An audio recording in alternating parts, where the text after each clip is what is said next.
பிரியமானவர்களே, ஆண்டவராகிய இயேசு கிறிஸ்துவின் நாமத்தினாலே உங்கள் யாவரையும் அன்போடு கூட நான் வாழ்த்துகிறேன்.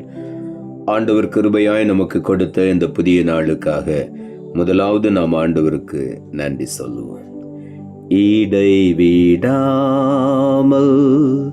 ஜெபம் செய்ய இடையூறெல்லாம் நீக்கிவிடும், சளைப்பில்லாமல் உந்தன் பாதம் கடைசி மட்டும் காத்திருப்போ. ஜெபமே ஜீவன், ஜெபம் ஜெயம், ஜீவியத்திற்கு இதுவே சட்டம்.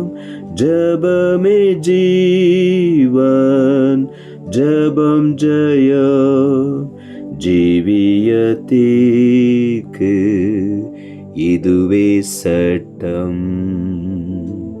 இந்த நாளுக்கென்று ஆண்டவர் கொடுக்கிற ஒரு வார்த்தை கொலோசையர் புஸ்தகம் 4ஆம் அதிகாரம் 2வது வசனம். கொலோசையர் 4:2. இடைவிடாமல் ஜெபம் பண்ணுங்கள், ஸ்தோத்திரத்துடன் ஜெபத்தில் விழித்திருங்கள். இந்த காலை வேளையில ஆண்டவருடைய வார்த்தை சொல்லுகிறது, இடைவிடாமல் ஜெபம் பண்ணுங்கள். நம்முடைய வாழ்க்கையில ஜெபம் மிகவும் இன்றியமையாததாய் இருக்க வேண்டும். லூக்கா எழுதின சுவிசேஷம் 18ஆம் அதிகாரம் 7ஆம் வசனம் சொல்லுகிறது, அந்தபடியே தேவன் தம்மை நோக்கி இரவும் பகலும் கூப்பிடுகிறவர்களாகிய தம்மால் தெரிந்து கொள்ளப்பட்டவர்களின் விஷயத்தில் நீடிய பொறுமை உள்ளவராயிருந்து அவர்களுக்கு நியாயம் செய்யாமல் இருப்பாரோ? சீக்கிரமாய் அவர்களுக்கு நியாயம் செய்வார் என்று ஆண்டவருடைய வார்த்தை சொல்லுகிறது. இரவும் பகலும் தம்மை நோக்கி கூப்பிடுகிற தெரிந்து கொள்ளப்பட்டவர்களின் விஷயத்தில் இந்த காலை வேளையில அநேக சூழ்நிலைகளிலே நாம் தெரிந்து கொள்ளப்பட்டவர்கள் ஏன் நம்முடைய வாழ்க்கையில சில தாமதங்கள் ஏற்படுகிறது என்று சொன்னால், அந்த தாமதத்தின் பின்னாலே ஒரு பெரிய அதிசயம் காத்திருக்கிறது. எப்பொழுதும் ஜெபத்தை கேட்கிற தேவன். ஆகவே இங்க வேதம் என்ன சொல்லுகிறது? இடைவிடாமல் ஜெபம் பண்ணுங்கள். அப்படி என்றால் எப்பொழுதுமே நாம் முழங்கால் நின்று ஜெபிக்க வேண்டும் என்று கிடையாது. எப்பொழுதும் நாம் நடந்து போகும் பொழுது, அலுவலகத்துக்கு போகும் பொழுது, வீட்டிலே வேலை செய்யும் பொழுது, எந்த சூழ்நிலையிலும் நாம் ஜெபித்துக் கொண்டே, நம்முடைய உள்ளம் ஜெபித்துக் கொண்டே இருக்க வேண்டும். நம்முடைய இருதயம் ஆண்டவரிடத்திலே பேசிக்கொண்டே இருக்க வேண்டும். அதுதான் ஜெபம். அப்பாவிடத்துல ஒரு பிள்ளை பேசுகிறது தான், அந்த உறவாடுகிறது தான் ஜெபம். அந்த உறவு எப்பொழுதும் நமக்குள்ளே இருந்து கொண்டே இருக்க வேண்டும். அதைத்தான் இடைவிடாமல் ஜெபம் பண்ணுங்கள் என்று ஆண்டவருடைய வார்த்தை சொல்லுகிறது. நீதிமொழிகளின் புஸ்தகம் 20ஆம் அதிகாரம் 13ஆம் வசனம் சொல்லுகிறது, தூக்கத்தை விரும்பாதே, விரும்பினால் தரித்திரனாவாய், கண் விழித்திரு, அப்பொழுது ஆகாரத்தினால் திருப்தியாவாய். இங்கே அழகாக நீதிமொழிகளில் எழுதப்பட்டிருக்கிறது, தூக்கத்தை விரும்பாதே. தூக்கத்தை வெறுத்து ஆண்டவருடைய சமூகத்திலே காத்திருக்கும் பொழுது, அதைத்தான் வேதம் தெளிவாய் சொல்லுகிறது, அதிகாலையில் என்னை தேடுகிறவர்கள் என்னை கண்டு கொள்வார்கள். அதிகாலை ஜெப நேரம் ரொம்ப இன்பமான ஒரு நேரம்.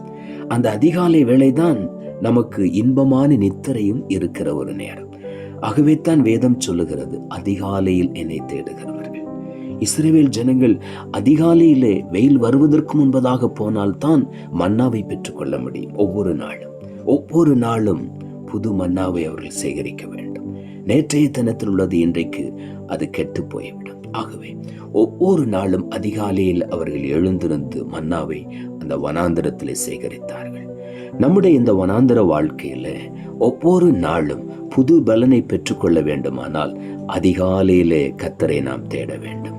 அதிகாலையிலே வேத வசனங்களை தியானிக்க வேண்டும். ஆகவே தான் தூக்கத்தை நீ விரும்பாதே, அந்த அதிகாலையில் வரக்கூடிய இன்பமான தூக்கத்தை நீ விரும்பாதே, அதை வெறுத்து விடு.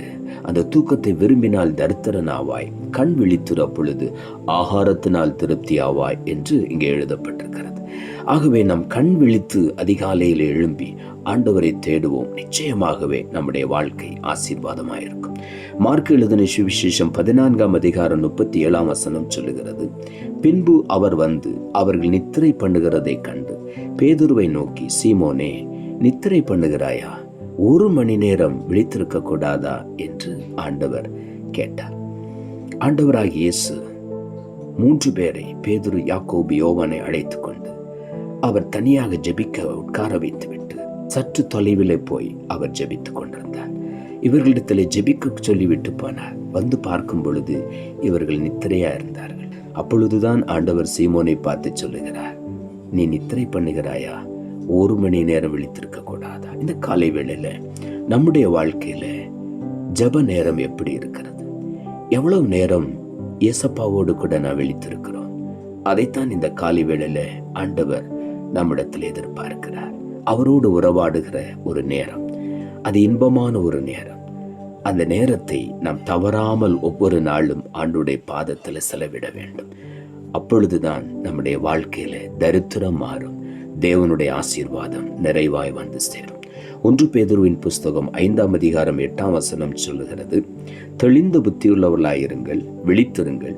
ஏனெனில் உங்கள் எதிராளியாகிய பிசாசானவன் கெர்ச்சிக்கிற சிங்கம் போல் எவனை விழுங்கலாமோ என்று வகை தேடி சுற்றி திரிகிறான்.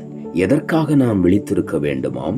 தெளிந்த புத்தியுள்ளவர்களாய் இருந்து விழித்திருக்க வேண்டும் என்று எதற்காக சொல்லி இருக்கிறார் என்றால், பிசாசானவன் கெர்ச்சிக்கிற சிங்கத்தை போல எவனை விழுங்கலாமோ என்று தினந்தோறும் வகை தேடி சுற்றி திரிகிறான். ஆகவே அதிகாலையில் ஆண்டவருடைய சமூகத்தில் நம்மை அர்ப்பணிக்கும் பொழுது அந்த நாள் முழுவதும் தேவனுடைய கிருபை நம்மை சூழ்ந்து கொள்ளும். ஒரு தீங்கும் நம்மை அணுக முடியாது. கிருபைக்கு கீழ்ப்பட்டிருக்கும் பொழுது பாவம் நம்மை மேற்கொள்ள முடியாது என்று வேதம் சொல்லுகிறது. ஆகவே இந்த காலை வேளையிலே அதிகாலையிலே தேவ கிருபையை நாம் பெற்றுக்கொள்வோம். நாம் தூக்கத்தை வெறுத்த ஆண்டவருடைய சமூகத்தில் போவோம். இடைவிடாமல் ஜெபம் பண்ணுவோம். ஸ்தோத்திரத்தோடு ஜெபத்தில் விழித்திருப்போம். இரவு நேரங்களில் விழித்திருந்து ஜெபிக்க வேண்டுமானால் அதிகமாய் நான் ஸ்தோத்திர பலிகளினால் ஆண்டவரை ஆராதிக்கும் பொழுது ஒரு புது பலன் நம்மை நிரப்புகிறது. அதன் பிறகு நாம் ஜெபிக்கும் பொழுது இன்பமாய் இருக்கும் அந்த ஜெப நேரம். ஆண்டவர் அந்த ஜெபத்திலே பிரியப்படுவார். அந்த ஜெபத்தை அவர் தூபமாய் நுகர்ந்து கொள்வார். ஆகவே இந்த காலை வேளையில உள்ளத்தின் ஆழத்திலிருந்து ஆண்டவரிடத்திலே ஒரு பிரதிக்கனை பண்ணிக் கொள்வோம். இன்றைக்கு நான் இடைவிடாமல் ஜெபிப்பேன். இன்று முதல் என்னுடைய ஜெப நேரத்தை நான் தவற விட மாட்டேன். ஆண்டவருடைய சமூகத்தில் அதிகாலையில் வந்து காத்திருப்பேன். நேரம் கிடைக்கும் பொழுதெல்லாம் உம்முடைய சமூகத்தை நான் தேடுவேன். இடைவிடாமல் நான் ஸ்தோத்திரத்தோடு ஜெபத்தில் விழித்திருப்பேன் என்று ஒரு தீர்மானத்தோடு இந்த காலை வேளையில நாம் எழும்புவோம். கர்த்தர் நிச்சயமாக நம்மை ஆசீர்வதிப்பார். நாம் ஜெபிப்போம். அன்புள்ள ஆண்டவரே, கிருபையா நீர் கொடுத்த இந்த புதிய நாளுக்காய் மறுபடியும் உமக்கு நன்றி செலுத்துகிறோம். ஆண்டவர் கொடுத்த ஜீவனுள்ள வார்த்தைக்காக நன்றி. இடைவிடாமல் ஜெபம் பண்ணுங்கள், ஸ்தோத்திரத்துடன் ஜெபத்திலே விழித்திருங்கள் என்ற வார்த்தையை கொடுத்தீர். வசனத்தை கேட்டுக்கொண்டிருக்கிற ஒவ்வொருவருடைய வாழ்க்கையிலும் ஜெப நேரத்தை மறுபடியும் புதுப்பித்துக் கொள்ள நீர் உதவி செய்யும். ஜெப நேரத்தை அவர்கள் ஜாக்கிரதையாய் கடைபிடிக்க உதவி செய்யும். ஆண்டவர் அன்றைக்கு கேட்டீர், சோதனைக்கு உட்படாதபடி விழித்திருந்து ஜெபம் பண்ணுங்கள், 1 மணி நேரமாவது என்னோடு கூட விழித்திருக்க கூடாதா என்று அந்த சீமோனை பார்த்து கேட்டீர். அதே போல இந்த காலை வேளையில் எங்கள் ஒவ்வொருவரையும் பார்த்து நீர் கேட்கிறேன், 1 மணி நேரமாவது என்று சொல்லுகிறேன். ஆகவே இடைவிடாமல் நாங்கள் ஜெபிக்க, ஸ்தோத்திரத்தோடு கூட ஜெபத்தில் விழித்திருந்து ஆண்டவருடைய சமூகத்தில் நாங்கள் மன்றாட, ஜெபிக்க, ஆண்டவரை ஆராதிக்க, துதிக்க ஒவ்வொருவருக்கும் இந்த காலை வேளையில உணர்வுள்ள இருதயத்தை தந்து ஜெபத்தில் எங்களை அதிகமாய் ஊக்கப்படுத்தி பலப்படுத்தி ஜெபத்தின் மூலம் அநேக ஆசீர்வாதங்களை பெற்றுக்கொள்ள நீர் உதவி செய்யும். தாழ்த்துகிறோம். இரட்சகர் இயேசுவின் நாமத்தில் ஜெபிக்கிறோம் நல்ல பிதாவே, ஆமென்.